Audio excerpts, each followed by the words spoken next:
కాంగ్రెస్ అధికారంలోకి వచ్చిన తర్వాత ముందు 100 రోజుల్లో 6 గ్యారెంటీలు అమలు చేస్తామన్నారు. 100 దాటిపోయింది, 200 దాటిపోయింది, 300 దాటిపోయింది. 420 హామీలు ఇచ్చిండ్రు. రేపటికి 420 రోజులు, 420 డేస్.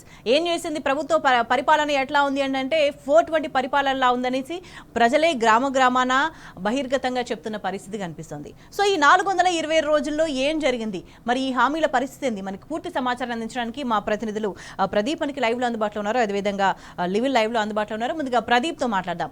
ప్రదీప్, ప్రభుత్వం ఏం చేసింది తెలంగాణ ప్రజలకు అని అంటే ఉన్న పరిస్థితి నుంచి కూడా మరింత దిగజార్చి అభివృద్ధిని వెనక్కు తీసుకుపోయి ప్రజలను అరిగోసబెడుతుంది అన్న మాట తప్ప ఈ పని చేసింది, ఇది జరిగింది అని ఎక్కడా చెప్పుకుంటున్న పరిస్థితి లేదు. అంటే ఈ నిజంగా 420 హామీలు ఇచ్చింది, 420 హామీలు పెట్టింది, మేనిఫెస్టోలో పెట్టింది. ఇప్పుడు వాటి అమలుకు కూడా ఒక్కొక్క మండలానికి ఒక్కొక్క గ్రామం చొప్పున అని చెప్పేసి మాట మారుస్తూ వస్తుంది. ఎక్కడ కూడా మాట మీద నిలబడ్డ పరిస్థితి లేదు. ప్రజలు ఎట్లా ఆలోచిస్తున్నారు? ఈ 420 డేస్లో 420 హామీలకు సంబంధించి ఏం జరిగిందంటే ఏం చెప్పుకోవాలి? ఓడెక్కక ముందు ఓడమల్లన్న, ఓడ దిగినాక బోడమల్లన్న చందంగా తయారైంది కాంగ్రెస్ పార్టీ పరిస్థితి. ఎన్నికల ముందు అనేక హామీలు ఇచ్చారు, 6 గ్యారంటీలు, 420 హామీలు ఇచ్చారు. ప్రజలనైతే మభ్యపెట్టారు. అరకుంటంలో మన అరచేతిలో స్వర్గం చూపిన చందంగా మొత్తం మేము వస్తే ఇందిరమ్మ పాలన వస్తుంది, ప్రజాపాలన వస్తుంది, ప్రజల బతుకులు మారతాయని చెప్పి పెద్ద ఎత్తున చెప్పినటువంటి కాంగ్రెస్ నేతలు అధికారంలోకి వచ్చిన తర్వాత హామీల ఊసే ఎత్తడం లేదు. ఒక ఫ్రీ బస్ సంబంధించి ఇంప్లిమెంట్ చేస్తా ఉన్నారు. అందులోనూ ఆ ఫ్రీ బస్ సంబంధించి కూడా అయితే సరైన బస్సులు లేక అరకొర వసతులు ఉన్నటువంటి నేపథ్యం. మరోవైపు ఆర్టీసీ ఉద్యోగులు కూడా సమ్మెకు సైరన్ ఊదినటువంటి పరిస్థితి. అయితే అనేక సమస్యలు అయితే ఉన్నాయి, ఏవి పూర్తి స్థాయిలో అమలు చేయడం లేదు, అమలు పైన దృష్టి కూడా పెట్టడం లేదు.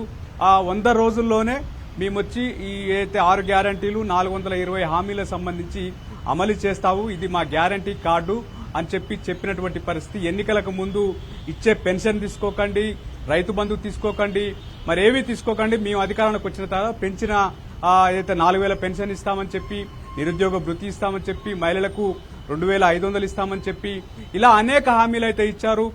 అయితే రైతు భరోసా పేరుతో ఎకరానికి 15,000 ఇస్తామన్నారు, కూలీలకు ఇస్తామన్నారు, అదేవిధంగా కౌలు రైతులకు ఇస్తామన్నారు, రుణమాఫీ చేస్తామన్నారు.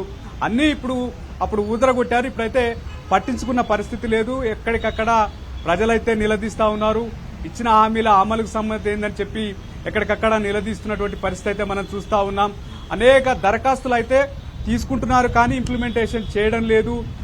పాలన మీద సమన్వయం, మంత్రుల మధ్య సమన్వయం లేదు. రెండోది పాలన మీద పట్టు లేదన్నటువంటి విమర్శలు కూడా ఉన్నాయి. తద్వారానే అనేక ఇష్యూస్ లో ఫెయిల్ అవుతున్నారన్నటువంటి వాదన కూడా ఉంది. ఎందుకంటే రేషన్ కార్డుల అంశానికి సంబంధించి గ్రామ సభలు పెట్టారు. గ్రామ సభల్లో లబ్దిదారులను ఎంపిక చేస్తామని చెప్పి, పారదర్శకంగా ఎంపిక చేస్తామని చెప్పారు. కానీ గ్రామ సభల కంటే ముందుగానే లబ్దిదారుల లిస్టు గ్రామాలకు చేరడంతో పెద్ద ఎత్తున ఎవరైతే నిజమైన లబ్దిదారులు ఉన్నారో వారంతా ఏదైతే గ్రామ సభల్లో అధికారులను, అదేవిధంగా ప్రజాప్రతినిధులు నిలదీసినటువంటి పరిస్థితి మనం చూసాము. రుణమాఫీ విషయంలో కూడా అనేక ఇబ్బందులు అయితే ఎదుర్కొన్నారు. చాలా మంది రైతులకు రుణమాఫీ కాలేదు. స్వయంగా అయితే మంత్రి దామోదర్ నరసింహ స్వయంగా ఒప్పుకున్న తీరు కూడా మనం చూస్తా ఉన్నాం. ఏదేమైనా క్షేత్రస్థాయిలో కాంగ్రెస్ ఇచ్చినటువంటి హామీలకు సంబంధించి అమలు చేయడం లేదు.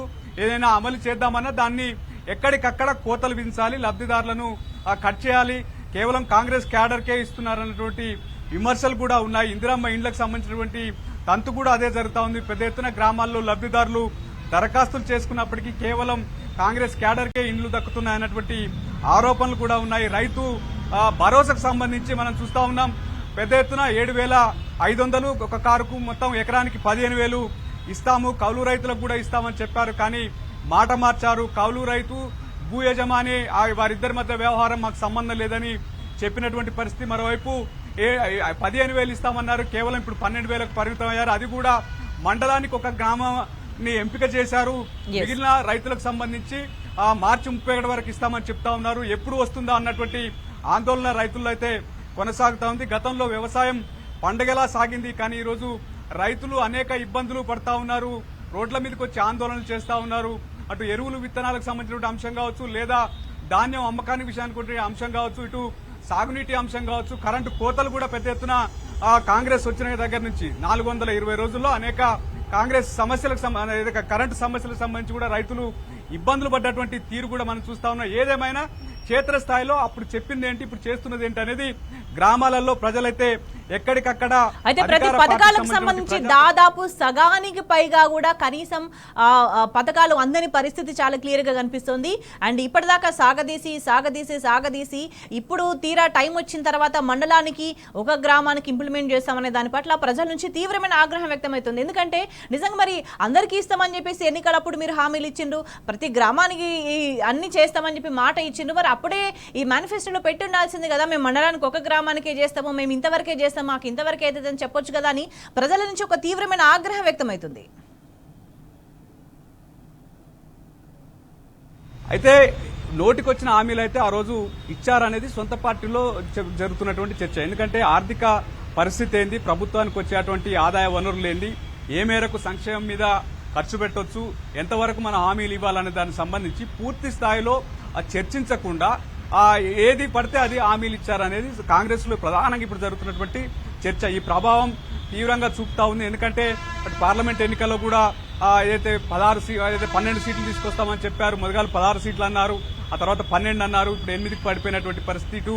స్థానిక సంస్థల్లో కూడా ఆ ప్రభావం పడేటువంటి అవకాశం ఉందనేది కాంగ్రెస్ లో జరుగుతున్నటువంటి చర్చ. ఇప్పటికైనా మనం ఏం చేయగలుగుతాము, ఇచ్చేటువంటి ఆర్థిక పరిస్థితి, ప్రభుత్వ ఆర్థిక పరిస్థితి, కేంద్రం నుంచి వచ్చేటువంటి నిధులు, వీటన్నిటిని బేరీజ్ వేసుకుని ఎన్ని స్కీమ్స్ ఇంప్లిమెంట్ చేయగలం, ఇప్పటికైనా ప్రజలను మభ్య పెట్టడం మానాలన్నటువంటి చర్చ అయితే మంత్రుల్లో కూడా జరుగుతా ఉంది. చాలా మంది మంత్రులు ఇదే అభిప్రాయాన్ని వ్యక్తం చేస్తా ఉన్నారు. ఇప్పటికీ మనం ఇచ్చే హామీలకు సంబంధించి 100 రోజుల్లో అమలు చేస్తా ఉన్నాం. పార్లమెంట్ ఎన్నికలకు సంబంధించి ఏదైతే దేవుళ్ల పైన ఎక్కడికి వెళ్ళినా ముఖ్యమంత్రి ప్రమాణాలు చేశారు, కానీ తీరా చూస్తే రుణమాఫీ పూర్తి స్థాయిలో చేయలేదు. అనేక సమస్యలు అయితే ఉన్నాయి, వాటిని అడ్రస్ చేయడంలో ప్రభుత్వం విఫలమవుతా ఉంది. ముఖ్యమంత్రి అదేవిధంగా మంత్రులు వాటి మీద దృష్టి పెట్టడం లేదు. దీంతో క్షేత్రస్థాయిలో ఎక్కడికక్కడ ప్రభుత్వాన్ని అయితే నిలదీస్తా ఉన్నారు. కాంగ్రెస్ గ్రాఫ్ రోజు రోజుకైతే పడిపోతుందన్నటువంటి చర్చ జరుగుతా ఉంది. ఉదాహరణకు నిన్న నల్గొండలో జరిగినటువంటి బీఆర్ఎస్ రైతు మహాధరణ కూడా పెద్ద ఎత్తున రైతులు వచ్చినటువంటి తీరు, ఎక్కడికక్కడ సమస్యలకు సంబంధించి ఆందోళన జరుగుతున్నటువంటి తీరు సంబంధించి